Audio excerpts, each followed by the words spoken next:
जय जिनेन्द्र। हमारा ये प्रयास आपको कैसा लगा हमें ज़रूर बताइएगा और ऐसे और वीडियोस देखने के लिए हमारी चैनल को सब्सक्राइब और लाइक ज़रूर कीजिएगा। जय जिनेन्द्र। मैं नमोकार मंत्र तो रोज पढ़ता हूँ, पर उसका मतलब क्या होता है? बेटा एक बात बताओ, तुम्हें पता है नमोकार मंत्र में किसको नमस्कार करते हैं? नहीं मम्मी, मुझे नहीं पता। अरे पंच परमेष्ठी को नमोकार मंत्र में नमस्कार करते हैं। और पंच परमेष्ठी के नाम क्या है तुम्हें पता है ना? हाँ मम्मी, अरिहंत, सिद्ध, आचार्य, उपाध्याय, सर्वसाधु। हाँ, और अरिहंत परमेष्ठी जो हमारे मंदिर में विराजमान रहते हैं ना, वो अरिहंत परमेष्ठी होते हैं। और जो सिद्ध शिला पे जाके विराजमान होते हैं वो सिद्ध परमेष्ठी होते हैं। तुम्हें पता है अरिहंत बड़े कि सिद्ध बड़े? अरिहंत। क्यों? क्योंकि अरिहंत का नाम पहले आता है। नहीं, यही तो बात है। बड़े होते हैं सिद्ध परमेष्ठी, क्योंकि वो तो सिद्ध शिला पे चले गए रहते, पर वहां से तो वो नहीं आते हमें उपदेश देने के लिए। हमें धर्म का मार्ग कौन बताता है? हमारे अरिहंत परमेष्ठी बताते। और इसीलिए नमोकार मंत्र में सबसे पहले अरिहंत परमेष्ठी को नमस्कार करते, क्योंकि वो ही हमें मोक्ष जाने का रास्ता बताते हैं। मम्मी, मुझे एक बात बताओ, नमोकार मंत्र क्या सिर्फ जैनियों का ही थी, क्या दूसरे धर्म का भी है? अरे भाई बताती हूँ, पहले इसका मतलब तो जान लो। अब देखो, अरिहंत के बाद सिद्ध परमेष्ठी को नमस्कार किया, उसके बाद हम क्या बोलते हैं? नमो अरिहंताणम, नमो सिद्धाणम, नमो आयर्याणम। नमो आयर्याणम में हम लोक के सारे आचार्य को नमस्कार करते हैं, जैसे आचार्य कुंथु सागर जी महाराज, जैसे आचार्य महावीर कीर्ति जी महाराज, जैसे आचार्य विमल सागर जी महाराज, आचार्य पुष्पदन सागर जी महाराज। सो हम उसमें आचार्य परमेष्ठी को नमस्कार करते हैं। आचार्य किसे कहते हैं? जो अपने पूरे संघ का संचालन करे, अपने साथ सारे साधु की देख रेख रखे, उन्हें कहते हैं आचार्य परमेष्ठी। उसके बाद कौन से परमेष्ठी आते हैं आचार्य के बाद? उपाध्याय। हाँ, उपाध्याय परमेष्ठी। उपाध्याय परमेष्ठी उसे कहते हैं जो संघ को पढ़ाते हैं, वो बहुत तेज रहते हैं पढ़ाने के लिए। और उसके बाद सबसे अंत में आते हैं साधु परमेष्ठी। लोक में जितने भी साधु हैं उन सब साधु को हम इसके द्वारा नमस्कार करते हैं। और इसीलिए नमोकार मंत्र में हम पांचों परमेष्ठी को नमस्कार करते हैं। तुम बेटे क्या पूछ रहे थे अभी मुझे? कि नमोकार मंत्र सिर्फ जैनियों का ही है कि अलग धर्म का भी है? अरे नहीं नहीं बेटा, ये देखो, सबसे पहले ये हमारे नमोकार मंत्र की विशेषता क्या है? हम इसमें कोई पर्टिकुलर देवी देवताओं को नमन नहीं करते हैं। इस मंत्र में हम ना ही कोई भगवान का नाम लेते हैं, ना कोई आचार्य का नाम देते हैं। मतलब हम लोग के सभी परमेष्ठी को, सभी साधु संत को नमस्कार करते, सभी भगवान को नमस्कार करते। सो फिर ये कोई पर्टिकुलर जैनों का कैसे हुआ? ये नमोकार मंत्र तो लोक के सारे मनुष्य जन का है। मनुष्य क्या, तिर्यंज भी इसको बोले ना तो उनका उद्धार हो जाता है। दूसरी बात, ये नमोकार मंत्र जो है ना, उसको आप कितने भी बार कहीं पे भी बोल सकते हो। जागते, उठते, सोते, खाते पीते। बेटे कहा जाता है आप जब भी जगो ना तो नमोकार मंत्र बोलो। जब आप क्या करते हो? खाना। हाँ, भोजन करने से पहले भी नमोकार मंत्र बोलो। घर से बाहर तो कहते हैं नमोकार मंत्र बोलने से पूरा रक्षा कवच बन जाता है। घर से बाहर निकलते वक्त नमोकार मंत्र बोलना ही चाहिए। और कभी तुम कहते हो ना मम्मी रात को बुरे सपना आते, तो मैं तुम्हें क्या बोलने को कहती हूँ? नमोकार मंत्र। हाँ, रात को सोने से पहले भी नमोकार मंत्र। मतलब नमोकार मंत्र ऐसा मंत्र है, अपवित्र पवित्र अवस्था में कहीं पे भी कोई भी जगह पे आप इस मंत्र को बोल सकते हैं। और पता है ये मंत्र में आप भगवान से कुछ मांगते नहीं हो। क्या कभी तुमने मांगा नमोकार मंत्र से कुछ भी? नहीं मम्मी। हाँ, और नमोकार मंत्र की और एक विशेषता है, बताओ तुम्हें पता है? नहीं। नहीं, देखो ये नमोकार मंत्र जो है ना, उसको सुनने से जिनका भी मृत्यु हुई है, जैसे नाग नागिन थे, नमोकार मंत्र सुन के क्या बन गए?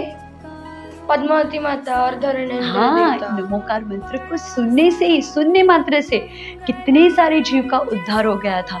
तो सोचो ये नमोकार मंत्र में कितनी सारी विशेषता है और कितना छोटा सा मंत्र है। 5 पद का ये मंत्र है, उसमें 35 अक्षर होते हैं और 58 मात्राएं होती है। और सबसे बड़ी बात बेटा, ये जो नमोकार मंत्र जो रहता है ना, उसको आप जब भी बोलो एक ध्यान रखना चाहिए। क्या ध्यान रखना चाहिए? उसका बिल्कुल भी अपमान ना हो जाए, क्योंकि अपमान होता है ना तो तुम्हें पता है ना क्या हुआ था, किसने अपमान किया था नमोकार मंत्र का? शुभोम चक्रवर्ती। और वो कहाँ चला गया? 7वें नरक। हाँ, सही बताया तुमने।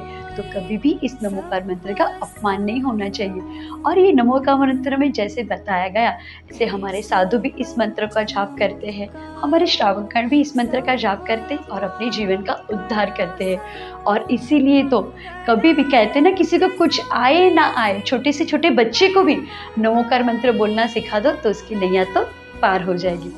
पर ज़रूरत है हमारे मन में अखुट श्रद्धा रखने की। कैसी अखुट श्रद्धा? तुम्हें पता है वो कौन चोर था जिसने नमोकार मंत्र के ऊपर अखुट श्रद्धा रखी थी? अंजन चोर। हाँ, अंजन चोर। अंजन चोर को नमोकार मंत्र का उच्चारण भी नहीं आता था, पर उसको सेठ के ऊपर श्रद्धा थी। वो क्या बोलता था तुम्हें पता है? नहीं याद है?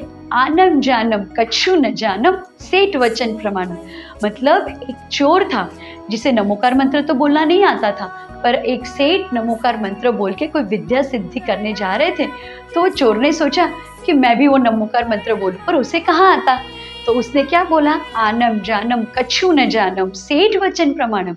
और ऐसा बोलते बोलते उसने भी वो विद्या को हासिल कर दिया। सोचो बेटा, कितने चमत्कार ये नमोकार मंत्र के। और नमोकार मंत्र के बारे में तुम्हें कुछ पूछना है? हाँ मम्मी।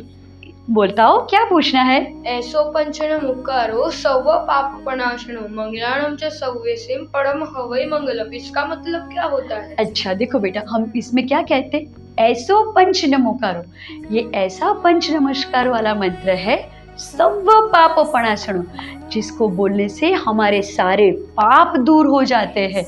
उसके बाद क्या बोलते हैं? सर्व पाप प्रणाशनो मंगलाणम च सर्वेसिन, सभी मंगलों में पहला मंगल है, मतलब पाप को नाश करके पुण्य की प्राप्ति करने वाला है।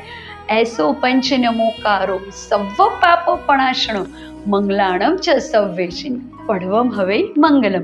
मतलब पाप को नाश करने वाले ऐसे पंच परमेष्ठी के नमस्कार को आपको सदैव नमस्कार करना चाहिए। और यही नहीं, इस नमोकार मंत्र को बोलने से आपके सारे पाप भी दूर हो जाएंगे, आपको पुण्य की भी प्राप्ति होगी। और ये नमोकार मंत्र को बोलने की एक पर्टिकुलर विधि रहती है, तुम्हें पता है वो कौन सी है? नहीं। देखो, हमारे शास्त्र में कहा गया है नमोकार मंत्र को कैसे बोलना चाहिए। अरे भाई, जो लोग योगा करते हैं, अनुलोम विलोम करते हैं, सब इसमें हो जाता है। देखो नमोकार मंत्र को कैसे बोलते हैं। देखो ये हाथ ऐसे रखे, नमो अरिहंताणम, नमो सिद्धाणम, नमो आर्याणम, नमो वज्रायणम, नमो लोए सवसाहुणम। मतलब कहते ना, 3 श्वासोश्वास में हमने एक नमोकार मंत्र बोला। और जब 9 बार कायोत्सर्ग करते तो हमारा ध्यान कहाँ होना चाहिए? हमारे सारे चक्रों को हम गतिमान करते हैं। 1 2 3 4 5 6 7 8 और 9। ये है नमोकार मंत्र का चमत्कार। वो नमोकार मंत्र बोल के अनुलोम विलोम हो गया, नमोकार मंत्र बोल के रेकी हो गई। अब सोचो कितना चमत्कार है ये अपना नमोकार मंत्र। हाँ मम्मी, अब से मैं हर रोज नमोकार मंत्र बोलूंगा। जरूर बोलना बेटा। और स्कूल में भी कभी डर लगे, कभी भी ऐसा लगे कि हमसे कुछ गलती हो गई है, कभी ऐसा लगे कि हम अटक गए, तो पंच परमेष्ठी को याद कर लेना, तुम्हारा सारा कार्य हो जाएगा। ठीक है मम्मी। तो चलो हम भी साथ में बोलते हैं, नमो अरिहंताणम, नमो सिद्धाणम, नमो आर्याणम, नमो वज्रायणम, नमो लोए सवसाहुणम, ऐसो पंच नमोकारो सर्व पाप प्रणाशनो मंगलाणम च सर्वेसिन परम हवै मंगलम। बोले पंच परमेष्ठी भगवान की जय। जय जय